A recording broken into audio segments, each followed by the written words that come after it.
يرفع الله الذين آمنوا منكم والذين أوتوا العلم درجات والله بما تعملون خبير. Bismillahirrahmanirrahim. Assalamualaikum warahmatullahi wabarakatuh. Innal hamdalillah nahmaduhu wa nasta'inuhu wa nastaghfiruh wa nu'minu bihi wa natawakkalu alayhi wa na'udzu bihi min sururi anfusina wa min sayyiati a'malina. May yahdihillahu fala mudilla lahu wa may yudlil fala hadiya lahu.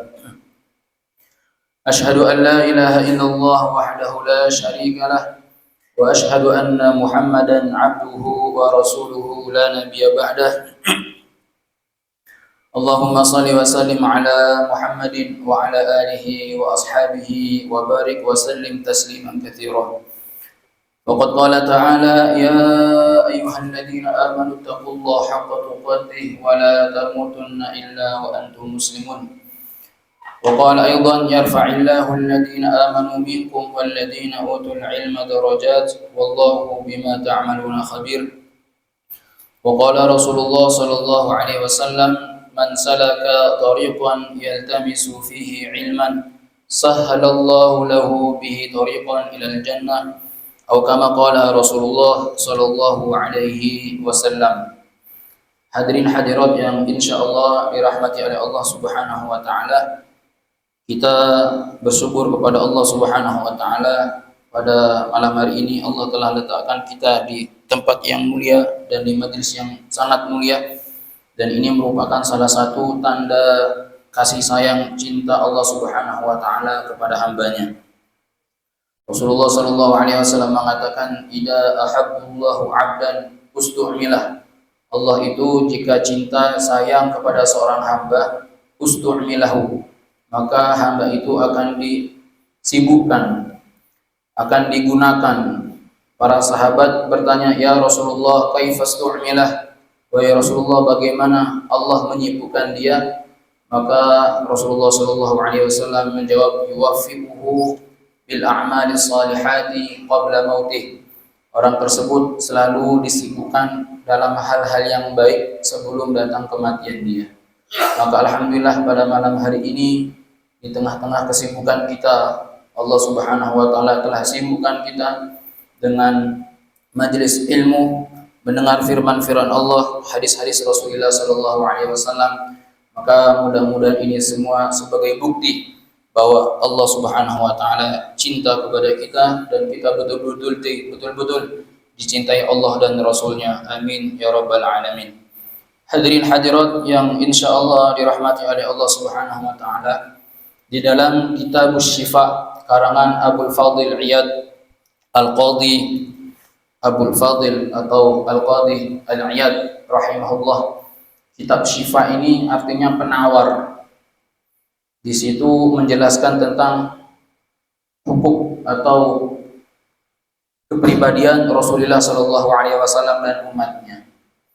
Jadi Pak, banyak di perguruan-perguruan tinggi ya ternama di dunia seperti Al-Azhar, Madinah, dan perguruan-perguruan tinggi yang lain, itu biasa setiap bulan Rabiul Awal maka mereka akan menghatamkan kitab ini. Syifa artinya penawar, sehingga kalau dibaca ini kitab, subhanallah, seakan-akan kita itu betul-betul dekat dengan Rasulullah. Siapa itu? Rasulullah sallallahu alaihi wasallam, penawar. Jadi kalau kita baca itu kitab, hati kita tuh sejuk, teduh. Obat yang pusing, baca kitab Syifa, terobati pusingnya. Yang sedang banyak masalah ketika membaca kitab Syifa, maka seakan-akan dia tidak memiliki masalah karena dia membaca kitab Syifa, kitab penawar hati. Maka di dalam kitab tersebut ada sebuah hadis, ungkapan muallif. Beliau mengatakan, anna ummatahu ta'ti yaumal qiyamah wa hum ghurrun minas sujud muhajjalu minal wudu'i. Umat Rasulullah sallallahu alaihi wasallam ini nanti ketika mereka dibangkitkan pada hari kiamat, wa hum gurrun minas sujud. Ya, mereka itu dibangkitkan dalam keadaan bercahaya karena sujud. Muhajjaluna minal wudu, dan bersinar-sinar wajah mereka bekas wudu. Maka disebutkan dalam sebuah hadis yang sahih an Abi Hurairah radhiyallahu anhu anna Nabiy sallallahu alaihi wasallam qala, dari Abu Hurairah radhiyallahu anhu bahwasanya Nabi sallallahu alaihi wasallam bersabda, turidu alayya ummatil hauda, akan datang umatku mendekati telaga Kausarku. Akan datang seluruh umatku, mereka akan mendekati telaga Kausarku. Wa ana adudun nasa anhu kama yadudur rajulu ibilar rajuli an abilihi. Maka aku akan halangi mereka, ya, ketika ada umat Muhammad mendekati telaga Kausarnya, ternyata Rasulullah menghalangi mereka. Aku akan halangi mereka sebagaimana seorang laki-laki yadudur rajulu ibilar rajulu an abilihi, sebagaimana seorang yang menghalau yaitu unta dari untanya.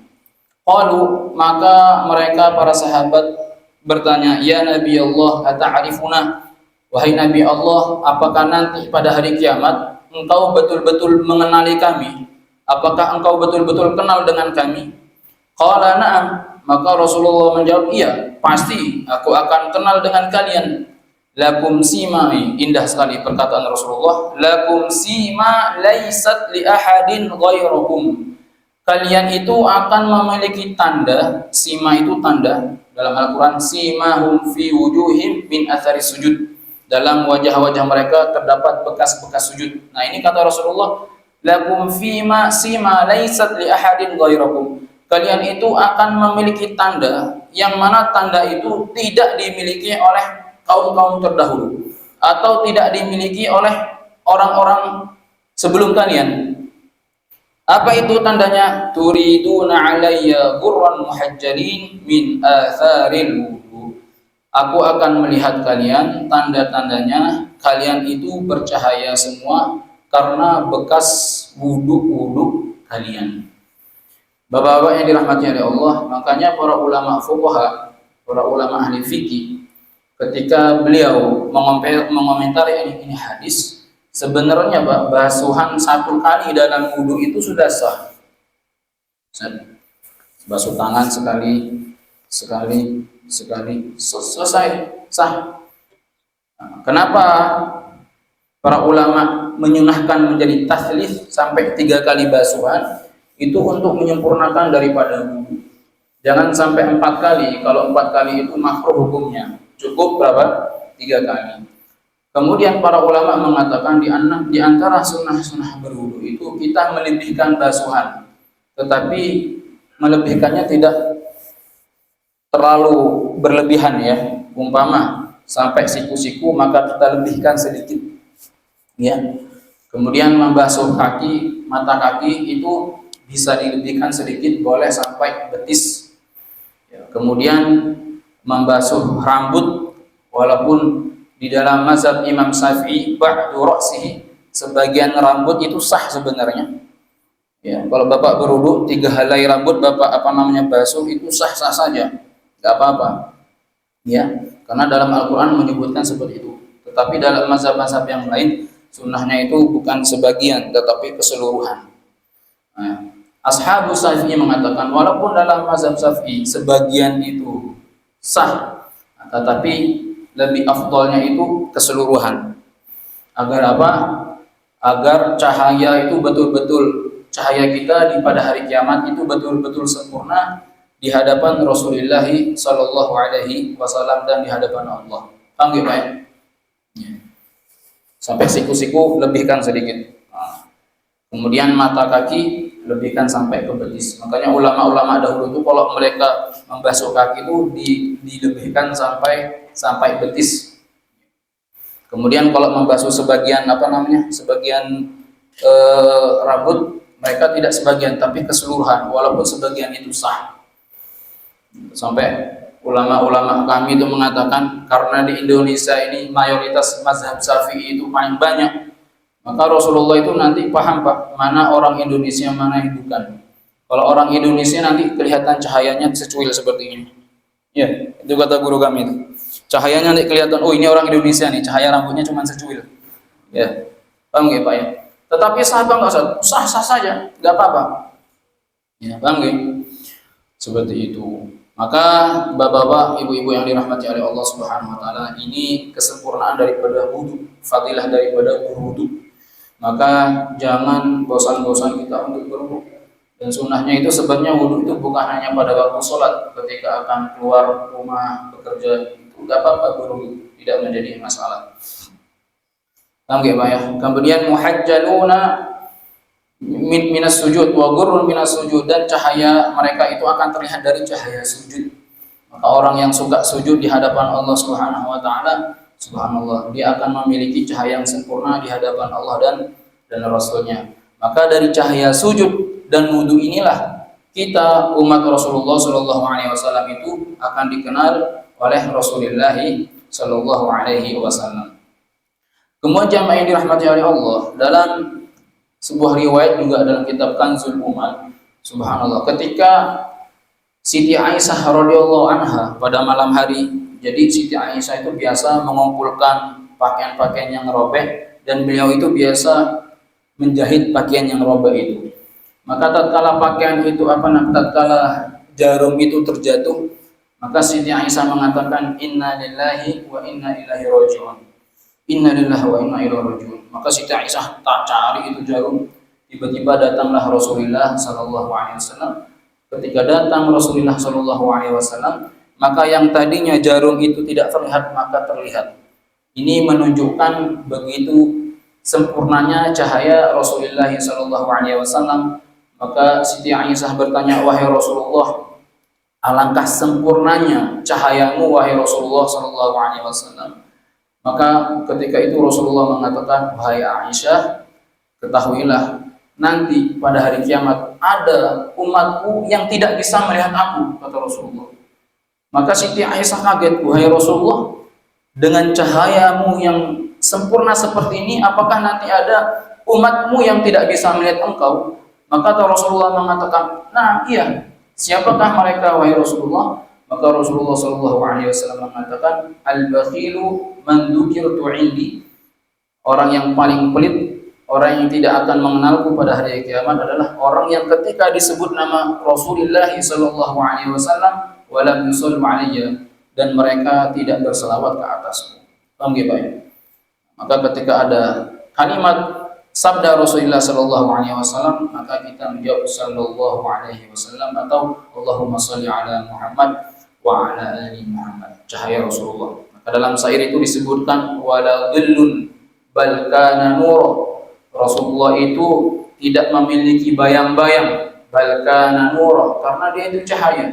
Bagaimana mungkin cahaya itu memiliki bayang-bayang? Ini pujian-pujian para sahabat kepada Rasulullah Shallallahu Alaihi Wasallam. Maka mudah-mudahan kita bapak-bapak, ibu-ibu yang dirahmati Allah, kita di akhirat kelak berjumpa dengan Rasulullah Shallallahu Alaihi Wasallam dan kita diakui sebagai umat Rasulullah Shallallahu Alaihi Wasallam. Amin amin ya robbal alamin. Ini saya sengaja bahas tentang keistimewaan Rasulullah dan umatnya karena bulan ini masih bulan Rabiul Awal, Maulidiyat bulan Rabiul Awal. Baik jamaah yang dirahmati Allah, kita lanjutkan pengajian kita bab zuhdi wal war'i, bab zuhud dan wara' ya, dalam kitab Bulughul Maram. Ini merupakan bab ketiga. Kita lanjut hadis yang pertama dari bab ketiga. Anin Nu'man bin Bashir radhiyallahu anhu maqala sami'tu Rasulullah sallallahu alaihi wasallam yaqulu wa ahwa an-nu'man bi isba'ihi ila udunayhi innal halala bainun wal haramu bainun wa bainahuma mushtabihatun لا يعلمهن كثير من الناس فمن اتقى الشبهات فقد استبرأ لدينه وعرضه ومن وقع في الشبهات وقع في الحرام كالراعي يرعى حول الحمى يوشك أن يقع فيه ألا وإن لكل ملك حمى ألا وإن حمى الله محارمه ألا وإن في الجسد مضغة idza salahat salahal jasadu kulluh wa idza fasadat fasadal jasadu kulluh ala wahyal qalbu muttafaqun alaih. Ini hadis agak lumayan panjang. Ani Nu'man bin Bashir radhiyallahu anhu maqala, dari Nu'man bin Bashir. Nu'man berarti anaknya Bashir, bapaknya Nu'man namanya Bashir radhiyallahu anhu, Allah meridhai mereka berdua. Jadi bapak-bapak, ibu-ibu, kalau dalam hadis ada redaksi atau kalimat radhiyallahu anhuma, Allah meridhai mereka berdua, berarti sama-sama muslim, anaknya muslim dan bapaknya muslim. Jadi Nu'man ini seorang muslim dan bapaknya juga seorang muslim. Maka di sini disebutkan radhiyallahu anhuma, Allah meridhai mereka berdua, meridhai Nu'man dan meridhai Bashir.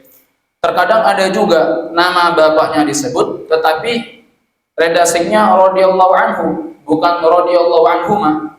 Kenapa? Itu menandakan bahwa yang muslim hanya satu orang saja.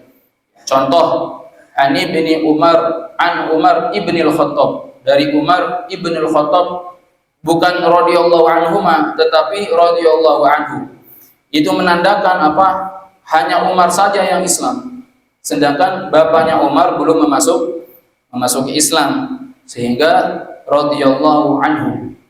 Allah meridhai Umar. Nah, di sini Nu'man bin Bashir, Allah meridhai mereka berdua. Ya. Qala, telah berkata Rasulullah sallallahu alaihi wasallam yaqul, Rasulullah sallallahu alaihi wasallam bersabda, wa ahwan Nu'manu bi isba'ihi ila udunaihi. Nah, ketika itu Nu'man bin Bashir ini seperti ini, Pak. Ketika saya mendengar Rasulullah sallallahu alaihi wasallam bersabda, wa ahwan Nu'man. Ahwa itu kayak begini. Bi isba'ihi ila udunaihi. Dia mendekati kedua telinganya. Artinya apa? Nu'man bin Bashir ini betul-betul melihat, mendengar apa yang disabdakan oleh Rasulullah sallallahu alaihi wasallam. Betul-betul mendengar, bukan katanya-katanya, tapi betul-betul mendengar. Beliau mengatakan, innal halala bayyinun. Ini hadis sering kita dengar ya. Sesungguhnya yang halal itu sudah jelas. Wal haramu bayyinun. Dan yang haram itu sudah jelas. Wa bainahuma mushtabihatun. Dan di antara halal dan haram itu ada satu hal yang enggak jelas. Mushtabihat atau subhat. Samar-samar. Subhat itu artinya samar-samar.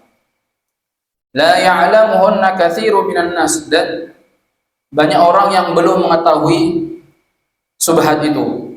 Jadi di sini innal halama bainun, yang halal sudah jelas, yang haram sudah jelas. Halal itu apa, Pak? Halal itu ulama mengatakan manussa, gimana tuh? Manussa au ujmi'a ala tahlilihi.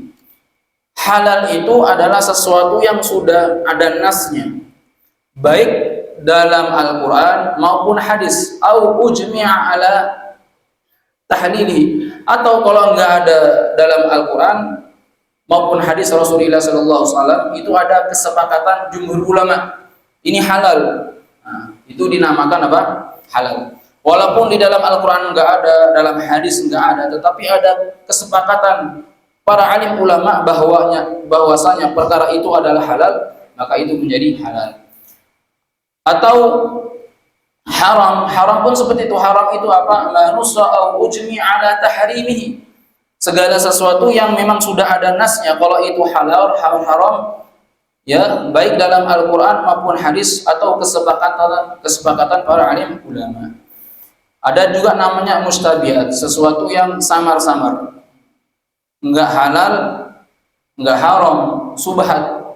Ini subhat ini bagaimana ini? Nah, itu. Kalau halal kan sudah jelas, ini halal. Haram sudah jelas, ini haram. Tapi samar-samar. La ya'lamuhunna katsirun minan nas, yang banyak orang itu tidak mengetahui. Famanittaqas subhat, dan barang siapa yang ittaqa, yang dia itu jauh daripada subhat, menjauhi subhat, faqad istabra'a li dinihi wa irdihi, maka agamanya itu akan selamat dan harga dirinya itu akan selamat. Wa man waqa'a fi subhat, dan sebaliknya barang siapa yang jatuh pada hal-hal yang subhat, waqa'a fil haram, maka ditakutkan dia akan terjerumus dalam hal-hal yang haram. Ar-ra'i yar'a haulal hima, seperti penggala kambing yang mana dia itu mengembala di daerah terlarang. Pengembala kambing, Pak, dia memiliki domba atau kambing, dia itu jaga itu di pengembala kambing itu di daerah terlarang, ya, haulal hima. Yushiku ayyuka fihi, maka ditakutkan hewan peliharaannya itu akan melewati batas yang daerah terlarang itu. Ala wa inna likulli malikin hima, ketahuilah, ingatlah, sesungguhnya raja itu memiliki daerah larangan. Ala wa inna mahallahi maharimuhu, dan sesungguhnya daerah larangan Allah itu adalah hal-hal yang diharapkan oleh Allah.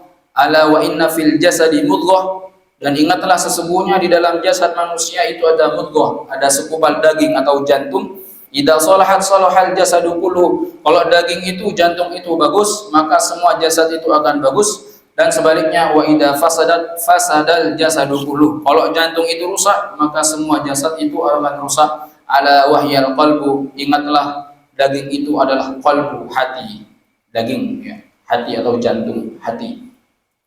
Hadirin dirahmati oleh Allah, maka di sini Rasulullah SAW menjelaskan kepada kita yang halal sudah jelas, yang haram sudah jelas, yang tidak jelas itu subhat. Maka agar kita terhindar dari hal-hal yang subhat, ini subhat atau tidak, caranya bagaimana agar kita selamat? Kita tinggalkan yang subhat itu. Inilah yang dinamakan wira'i, kehati-hatian. Paham ya, Pak?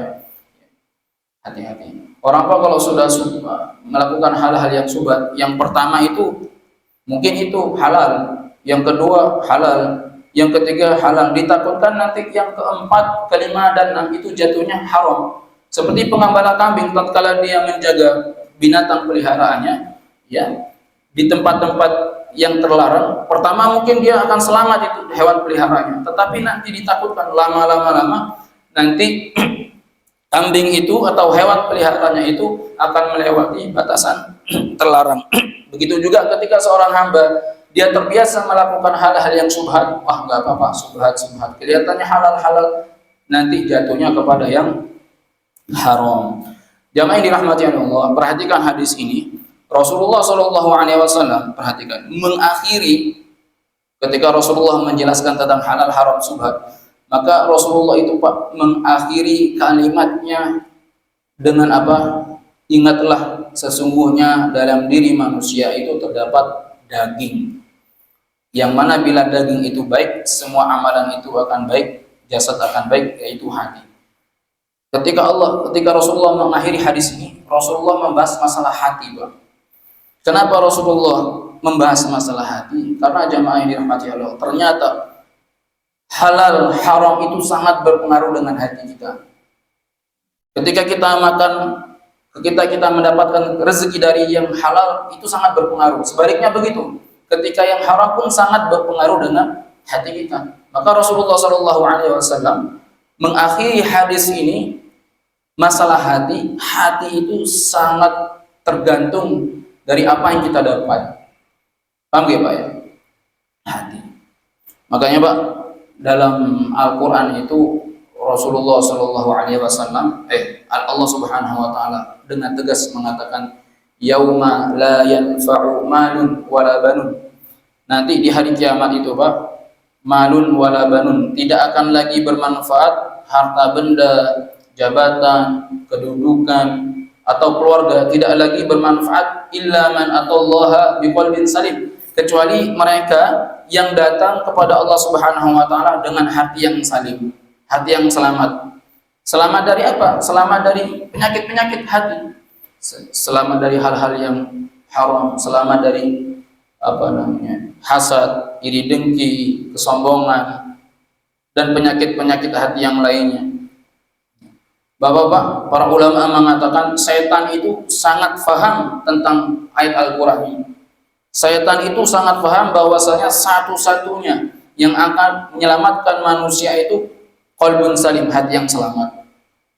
Makanya Pak, Imam Hasan Al-Basri ini pernah saya sampaikan, pernah ditanya oleh muridnya, "Ya Imam, ayanamu iblisu?" Wahai Imam, apakah iblis itu tidur?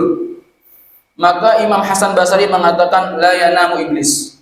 Iblis itu tidak akan pernah tidur, nggak akan pernah tidur dia iblis. Kenapa? Kata Imam Hasan Al-Basri, "Lau nama iblisu la wajadna rohatan." Imam Hasan Al-Basri mengatakan, kalau iblis itu tidur, la wajadna rohatan, maka kita manusia akan rehat, kita akan santai-santai, kita akan bersenang-senang. Kenapa? Hati kita ini selamat. Iblis itu tidak akan pernah tidur karena akan selalu mengejar hati manusia. Karena iblis paham hati yang salim inilah yang akan menyelamatkan manusia ketika dia menghadap Allah Subhanahu wa taala. Maka di sini Rasulullah itu mengaitkan halal haram dikaitkan dengan hati. Karena ketika hati seseorang itu ya terbebas dari hal-hal yang haram, maka hati itu akan menjadi salim. Akan menjadi hati yang selamat. Paham nggak Pak ya? Hati. Maka kata ulama, hati itu kalmalik, seperti raja. Seperti raja, Pak. Kita bergerak itu karena komando dari mana? Dari hati. Seperti itu. Jadi kita harus pandai-pandai ya, menjaga hati kita. Hati-hati dengan hati.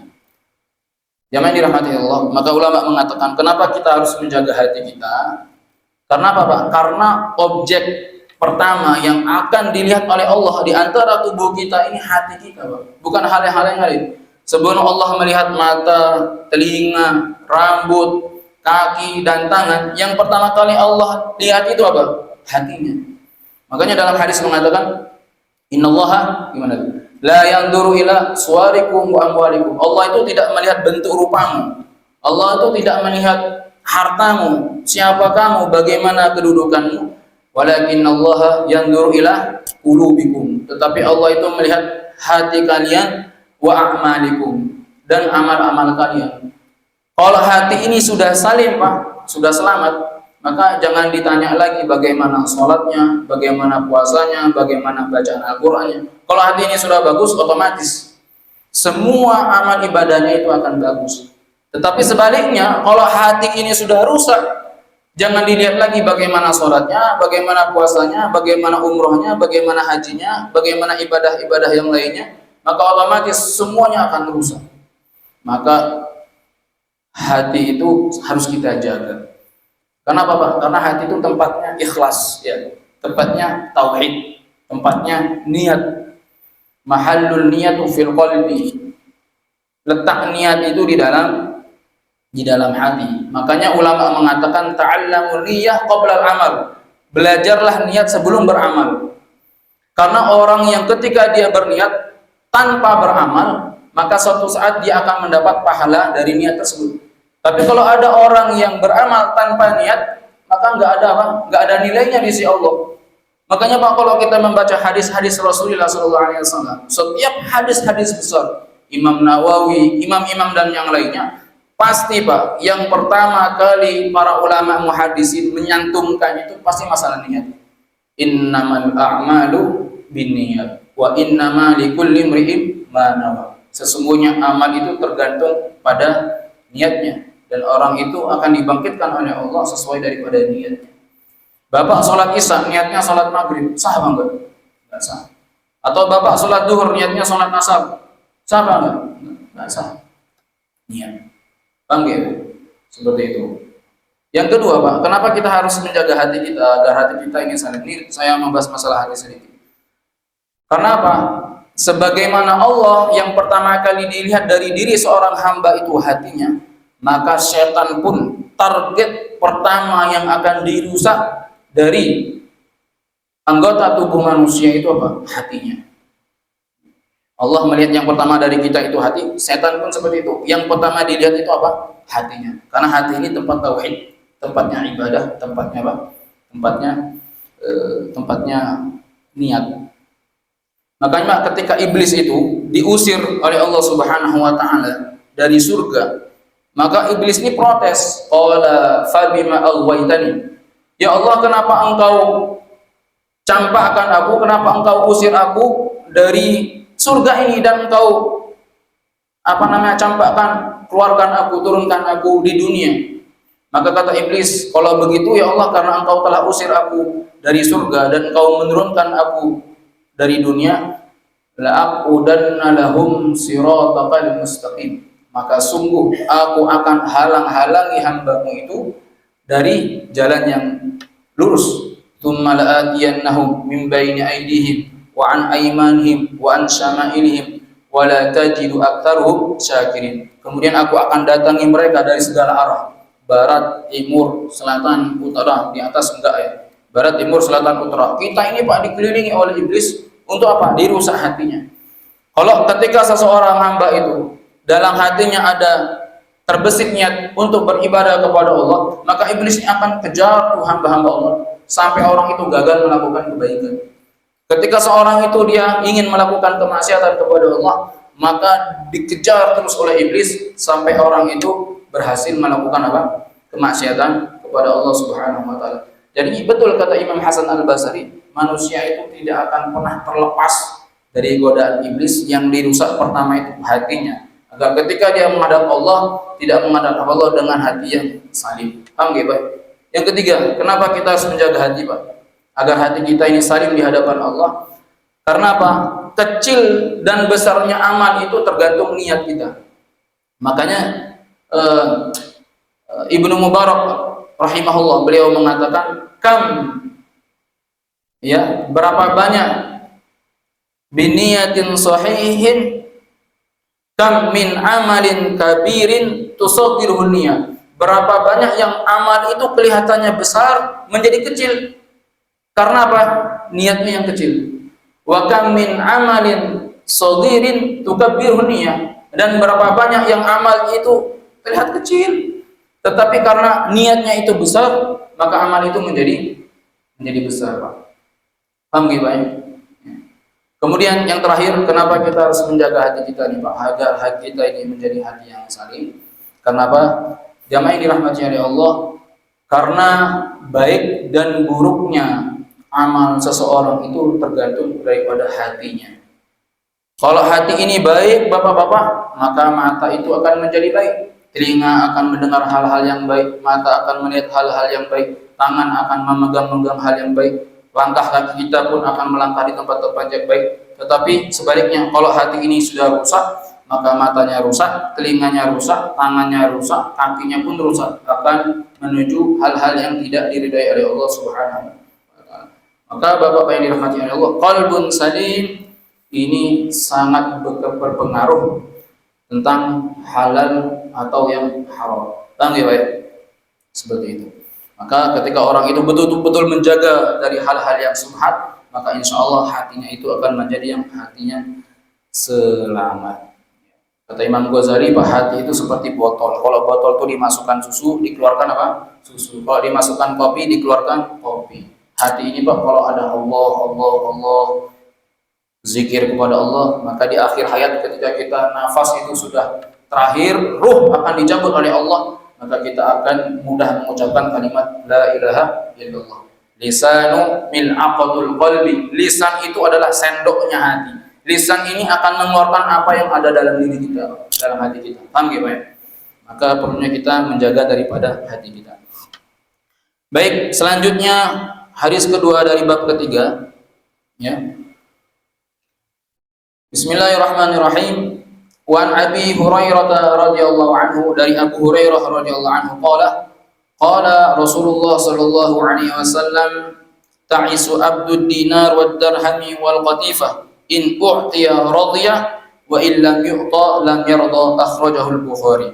Dari Abu Hurairah radhiyallahu anhu telah berkata, qala Rasulullah sallallahu alaihi wasallam, Rasulullah sallallahu alaihi wasallam bersabda, ta'isa itu celaka. Ta'isa celaka abdud dinar, celaka hamba dinar. Wad dirhami, dan celaka hamba dirham. Wal qatifati, dan celaka hamba qatifah. Nanti kita akan jelaskan apa itu qatifah. In u'tiya radiyah. Kalau mereka diberi tiga-tiganya, diberi dinar, diberi dirham atau rupiah bahasa kita, emas-emasan, wal qatifah, mereka ridha. Wa illam yu'ta lam yarda, dan sebaliknya apabila mereka tidak diberi lam yarda, mereka itu tidak akan ridha. Akhrajul Bukhari, dikeluarkan oleh hadis Imam Al-Bukhari. Jamaah yang dirahmati Allah, qatifah itu apa? Qatifah itu adalah pakaiannya yang terbuat dari sutra.